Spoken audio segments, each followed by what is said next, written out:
Another application of integration is the concept of work in physics. Given a constant force on an object, F, the amount of work that it takes to move that object a distance d in the same direction of F is W equals F times d, or force times distance. Now that definition will be a little bit more subtle when we start talking about multiple dimensions, but that will come later in this class. For now, let's just assume that work with a constant force is going to be force times the distance d in the same direction as that force. Let's look at a basic example. How much work does it take to lift a 1 kilogram book 1 meter? So you can imagine that if we have a book, and that book weighs 1 kilogram, that there's a force due to gravity pulling down on that book. And that's equal to minus m, the mass, times g, the gravitational constant. Now, if we're going to lift the book, the force of lift will be in the opposite direction and will equal m times g. So the question is, what is the work done from lifting that book? Well, it's the force of lift times the distance d. So it's mg times d. In this case, that's going to be 1 kilogram times 9.8 meters per second squared, that's the acceleration due to gravity, times 1 meter. And that works out to 9.8 kilograms meters squared per second squared, which is also known as joules. And joules is really a measure of energy, the measure of how much energy it takes to lift that book 1 meter. Now, this assumed that there was a constant force on that book pulling down gravity, and that we were going to apply a constant force to lift that book. But how do you define work if the force is not constant over the distance? Well, we want to go back to the same principle that we've used for area, volume, and arc length. And that is, we want to chop up the distance into smaller pieces.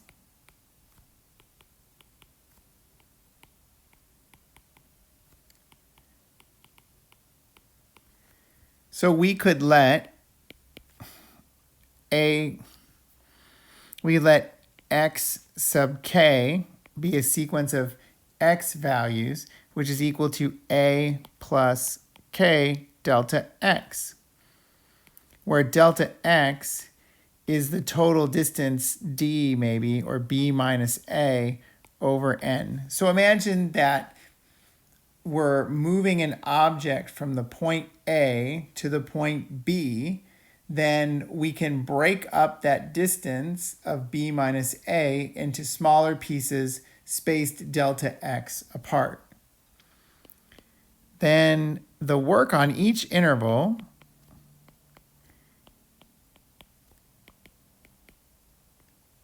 is going to be approximately constant. So on each delta x interval, we can assume that the work is constant. So we can assume that the work is approximately just the force at that point, x sub k, times the distance traveled, which is delta x. And this is a good approximation, assuming that delta x is small. So the total work is approximately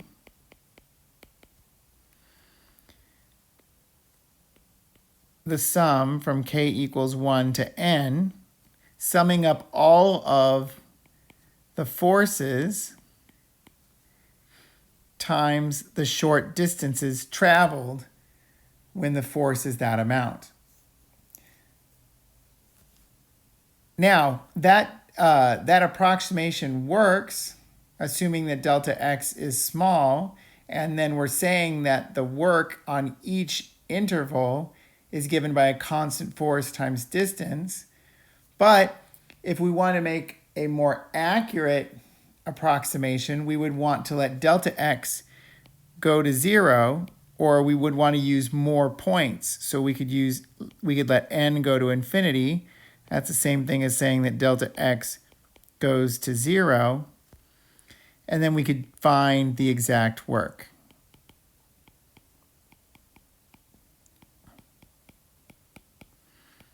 Well, in this case, we have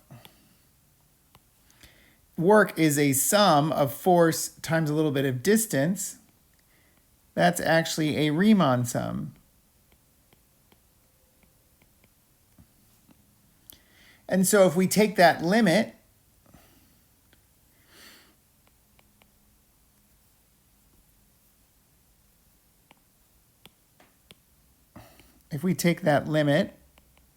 as n goes to infinity of the sum from k equals 1 to n of force times distance, we would get the integral from a to b of the force dx. And so work can be defined using an integral. So let's look at an example of how this might be applied. So suppose I'm in a sailboat, initially at rest.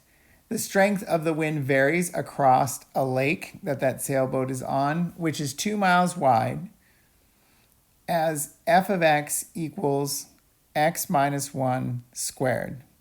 How much work has the wind applied to my boat when I reach the other side of the lake?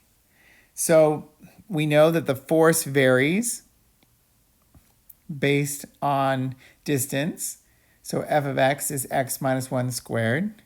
So we can say that the work is going to be the integral across this 2 mile wide lake. It's going to be the integral of force, x minus 1 squared, times distance, dx. This would be 1/3 times x minus 1 cubed, evaluated between 0 and 2, or 1/3 minus a negative 1/3, which is 2/3. So the work that has been applied by the wind is going to equal 2/3. And I haven't been very careful about what the units would be in this case. But if we were using metric units, the units would be joules. Okay, so that's a very, very basic example. But what I want to show you is some more examples about chopping up our force being applied into different pieces. So let's look at a second example that says that a 1,000-pound cable is used to lift 800 pounds of coal up a 500-foot mine shaft. And then we want to find the total work done. So we have this weight that's 1,000 pounds, and the force, which is going to depend on x, is going to equal the weight. Because in English units, the force due to gravity is actually the weight. Weight already incorporates mass times the gravitational constant. Okay, so force due to gravity is actually weight. But I want you to understand that the weight does depend on distance. It depends on how high up or how much of the cable we've lifted as we're lifting this 800-pound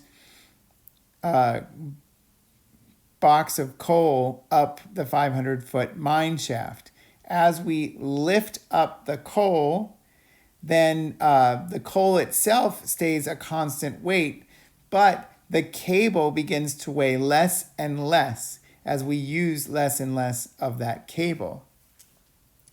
So the force is going to be the weight of the coal, which is 800 pounds. And then we need to understand what is going to be the weight of the cable. Well, the weight of the cable is going to be initially 1,000 pounds.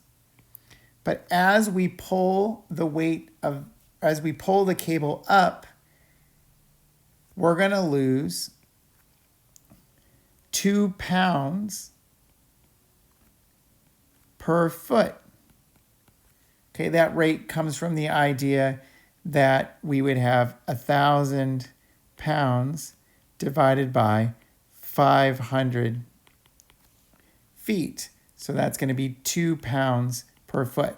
So for every foot that we lift this cable, we're going to lose 2 pounds of weight. So this will be the weight of the rope will be 1,000 minus 2 pounds per foot times X feet.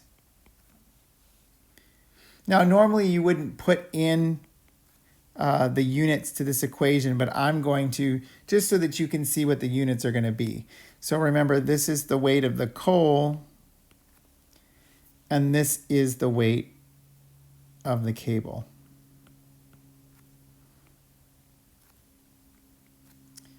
So this is going to be 800 plus 1,000 is 1,800 pounds minus 2x.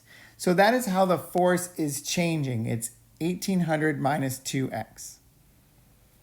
Okay, so the work done at some value xk, so I'm going to call W sub k the work done at a point xk. So I'm imagining at some arbitrary point, we'll call this x sub k.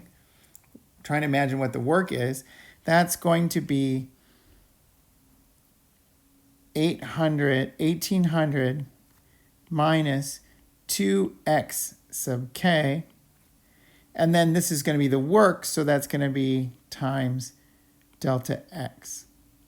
So if it's not clear, maybe I should make it a little bit more clear. My weight is going to be a lowercase w here. My work is going to be a capital W. Okay, so the total work, so that's just the work on one segment between x sub k and, say, x sub k plus 1, where the distance is delta x. The total work is going to be approximately the sum from k equals 1 to n of 1,800 minus 2x sub k times delta x.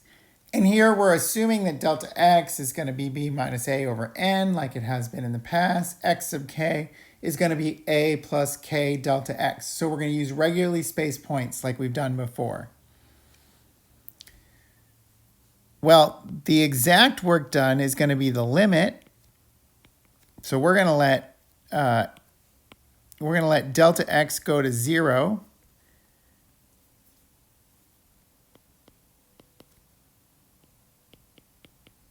Or n go to infinity.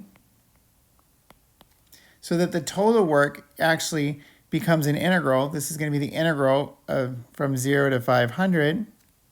Because we're going to start at 0 feet where we're first lifting up the coal, and we're going to lift it up a total of 500 feet.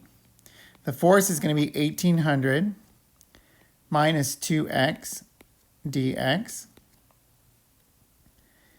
And so then I want to do that integral, so the antiderivative is 1,800x minus the antiderivative of 2x is x squared. I'm going to evaluate between 0 and 500. And I'm going to assume that you can plug in 500, and you're going to get 650,000 feet-pounds. Okay, so the weight was in pounds. If I sum the weight times distance. Okay, so I'm summing weight times distance. That's going to be pounds times feet.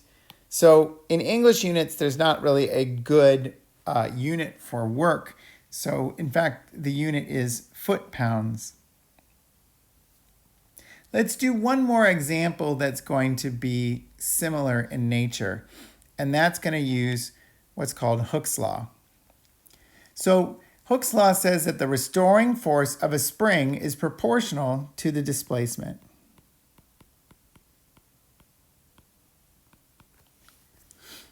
So I can imagine that I would have a spring just sitting at rest in its natural position. And there's a mass attached to the end of that spring. Now, if I were to pull and stretch the spring,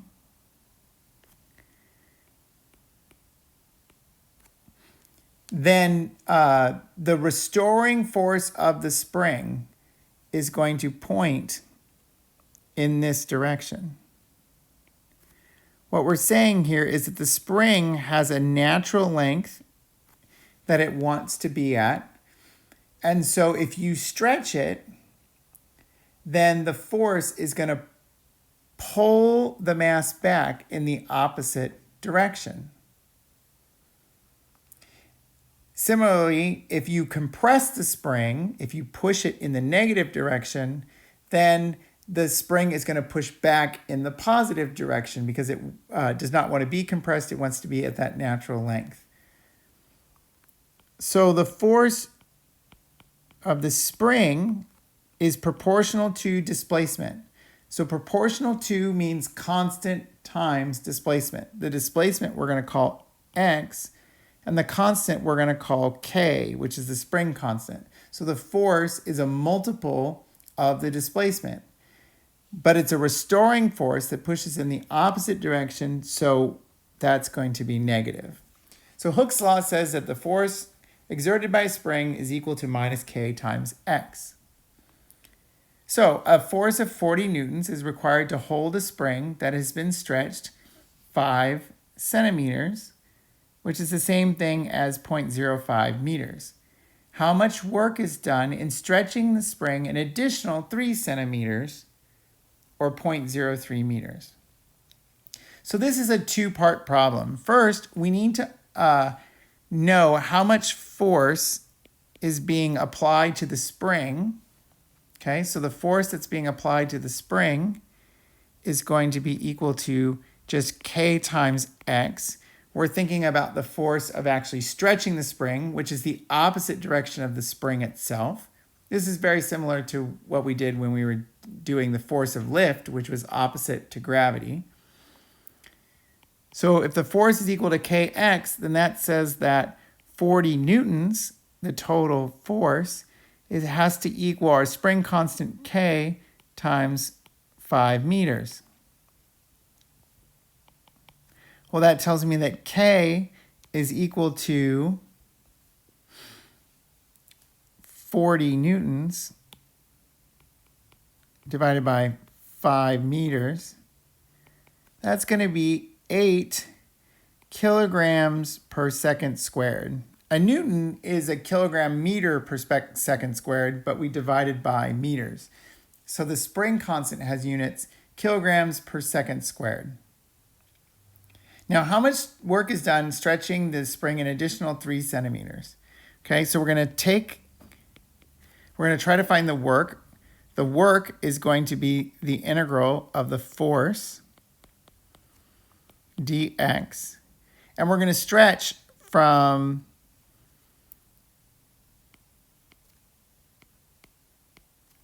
five centimeters or 0.05 meters to 8 centimeters or 0.08 meters. So that's an additional 3 centimeters. Okay, so this is going to be the integral from 0.05 to 0.08. And we're going to integrate our We're going to integrate our force. Our force in this case, K times X, is going to be 8 times X dx. So here we should recognize that 8 is K. So that's an easy integral to do. That's going to be 4x squared. We're going to evaluate that between 0.05 and 0.08. So, in fact, that's going to be 4 times, and we're going to have 0.08 squared.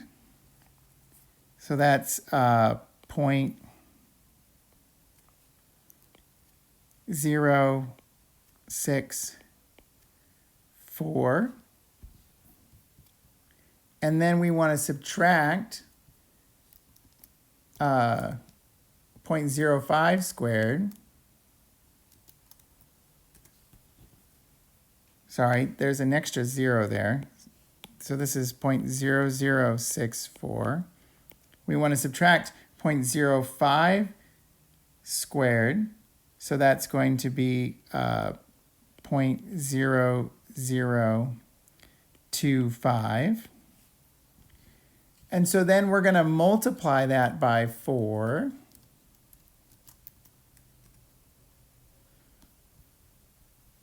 And that's going to be